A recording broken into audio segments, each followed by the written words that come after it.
Cinema Classics is sponsored by the Gateway Film Center and is produced by John DeSando and Johnny DiLoretto. Listen to shows online at wcbe.org. I'm John DeSando. I'm Johnny DiLoretto.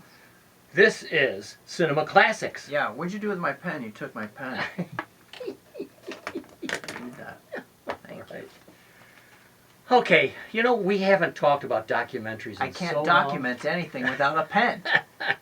You see, there's tied in. I did, and we've Okay. seen two lately. Yeah. Now, we're probably going to take this to the next level with our double take show. Right. When we talk more about documentaries. Yeah. But these two, 52, Mm-hmm. about a whale, The loneliest 50 whale yeah. on the planet. 52 hertz, that's the sound Mhm. that he makes, and Roadrunner.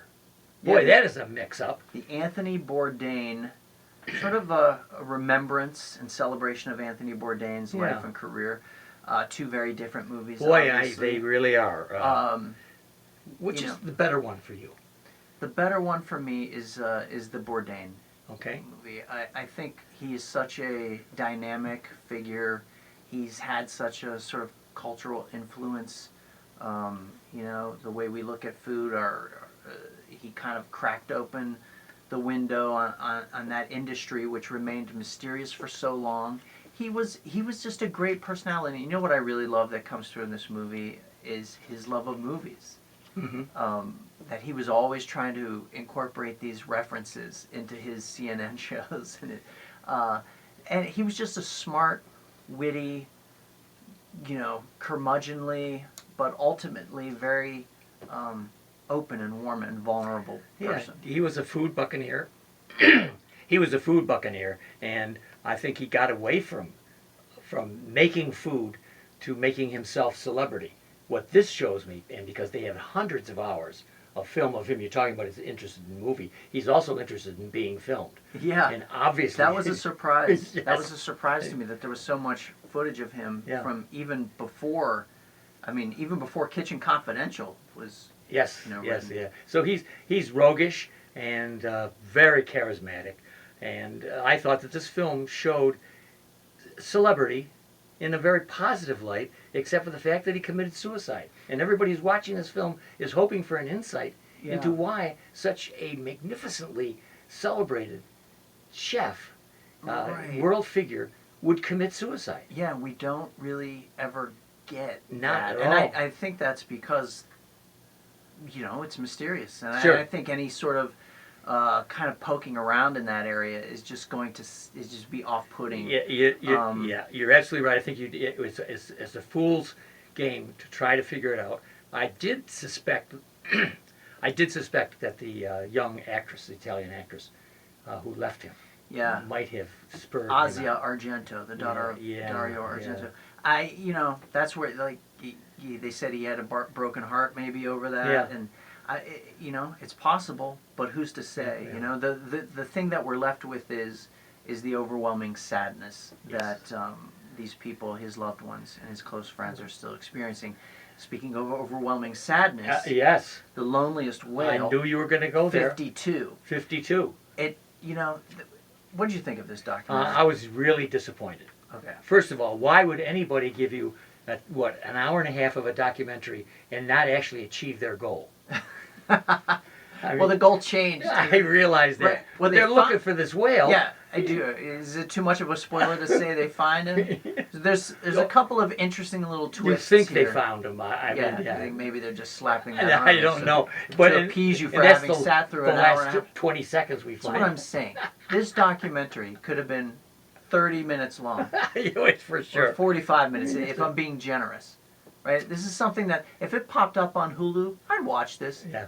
But to pursue this narrative in a theatrical setting may be not necessary. And most of their action is not dramatic. It's plotting. They're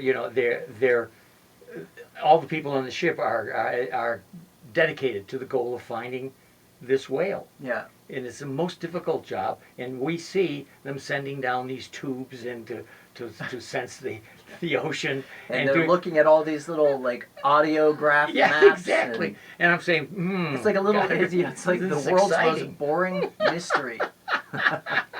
it's filled with heart. It is filled They with heart. love this. They love their pursuit. And to fill it out, they pad it with some history of whaling and the plight of the whales. And Yeah, right. But you're right. This is a much less fulfilling documentary experience than Roadrunner. And you're certainly going to know more about Anthony Bourdain than you are about 52. Yeah. Yeah. You'd think 52 would have killed himself by then. But anyway, so but now, all right. So, what does this mean about our taste in documentaries? Well, I mean, I think it's like every other genre of film and just film in general, there are more and more documentaries being produced than ever before. We are at the pinnacle, the height of the democratization of filmmaking. Yes. And so many people who don't have a storytelling bone in their body often are compelled to explore issues through the documentary format, right? Yes. So they're all over the place. Yeah. And it becomes harder and harder to really, pinpoint which are the ones worth seeing. Mm-hmm. And so when a couple of them rise above the Sure. crop, and you check them out. Yeah, and I'd like to say here that you mentioned something that's very important to me about documentary. Yeah. Telling a story. Right. You're The absolutely story right. has to be compelling. Yeah. It looks like you just put the camera down and just photograph this and there it is, gang. And that's my other complaint about it. We're no longer in the time when film or documentaries are shot on film like the way they used Yeah. to. So in some ways, they are less cinematic than they've ever been before, and I find it harder to justify seeing a documentary in a theatrical setting. Like, I don't feel like I need to see these movies. These ones, not all. I'm not gonna, write off all of documentaries as not worth seeing in theaters. But these ones, I could have easily enjoyed them both from the comfort of home. Oh, okay. I couldn't have. I like seeing Bourdain big on the screen. Mm-hmm. I like seeing a whale big on the screen. You like seeing that grainy video? Whatever it is, in the light and the sound, I'm there to be impressed by all of that. That's why I'm sitting in it there. But you're right. If you want to know the life of Anthony Bourdain, this is a good one to watch if you can stream it. Yeah. I can't say the same about the whale. The only really good thing about that documentary was some of the shots of the whales. Yeah. God, they're so graceful. Yeah. And the photography they get. But I also, when I'm having dinner perhaps by myself, I'll go to Netflix and I'll go to David Attenborough. Oh, yeah. Our Planet. There you go. Life on Our Yeah. Planet. Now those are definitely worth seeing in cinema. Oh, yeah. But it's beautiful even on that screen. Mm-hmm. And he's such a captivating guy. They've now actually are centering on him.